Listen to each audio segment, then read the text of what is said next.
लालची सौतेली माँ। एक समय की बात है, एक गांव में बहुत ही लालची औरत रहती थी जिसका नाम था सुनीता। उसकी दो बेटियां थी। बड़ी बेटी का नाम था मीनू और छोटी बेटी का नाम था सोनी। मीनू बहुत ही दयालु और नेक लड़की थी, पर उसकी छोटी बेटी सोनी बहुत ही घमंडी और आलसी लड़की थी। पर वह औरत अपनी छोटी बेटी से ज्यादा प्रेम करती थी क्योंकि वह उसकी अपनी बेटी थी। मीनू उसके सौतेली बेटी थी। वो मीनू से नौकरानी जैसा व्यवहार करती थी। मीनू से सारा घर काम करवाती थी। मीनू, जल्दी से सारा काम खत्म कर और कुएं से पानी भरकर ले आ। यहाँ आओ सोनी बेटी, मेरी प्यारी बच्ची, तुम्हें भूख लगी होगी ना? लो, मैं तुम्हारे लिए अपने हाथों से खाना खिलाती हूँ। मीनू जल्दी से सारा काम खत्म कर लेती है और पानी भरने के लिए कुएं के पास पहुंच जाती है। तभी मटके में पानी भरते समय उसका पैर फिसल जाता है और उसका मटका कुएं में गिर जाता है। मीनू दौड़ते हुए घर वापस जाकर अपनी माँ को कहती है, माँ, पानी भरने का मटका तो कुएं में गिर गया। माँ, मटके के बजाय तू क्यों नहीं गिर गई कुएं में? अब मैं दूसरा मटका कहाँ से लाऊं?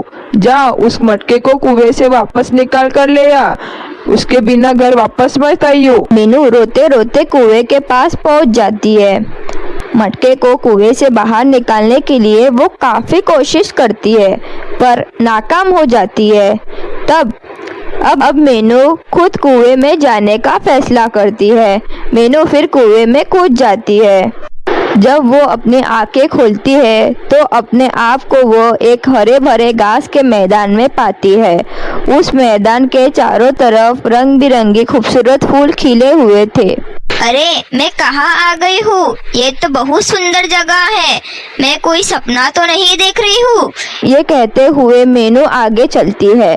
कुछ देर पर चलते चलते मीनू को सुंदर सा घर दिखाई देता है जिसमें एक बूढ़ी औरत रहती थी। उस बूढ़ी औरत के दो बहुत ही भयानक दांत थे। वह बूढ़ी औरत को देखते ही मीनू बहुत ही डर गई और वहाँ से भागने लगी। तभी बूढ़ी औरत ने उसे पुकारा, डरो मत मेरी बच्ची, तुम मुझसे डरो मत। यदि तुम मेरे घर की अच्छे से देखभाल करोगी तो तुम इस घर में रह सकती हो। मैं तुम्हें हर चीज दूंगी। और हाँ, घर के बाहर मेरा एक छोटा सा बगीचा भी है।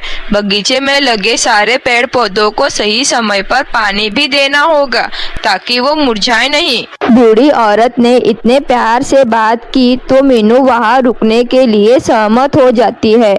मीनू घर की बहुत अच्छे से देखभाल करने लगी और बगीचे में लगे पेड़ पौधों की भी अच्छे से देखभाल करने लग जाती है। बूढ़ी औरत भी मीनू से बहुत प्यार से पेश आती थी। उसे खाने के लिए बहुत अच्छी अच्छी चीजें देती थी।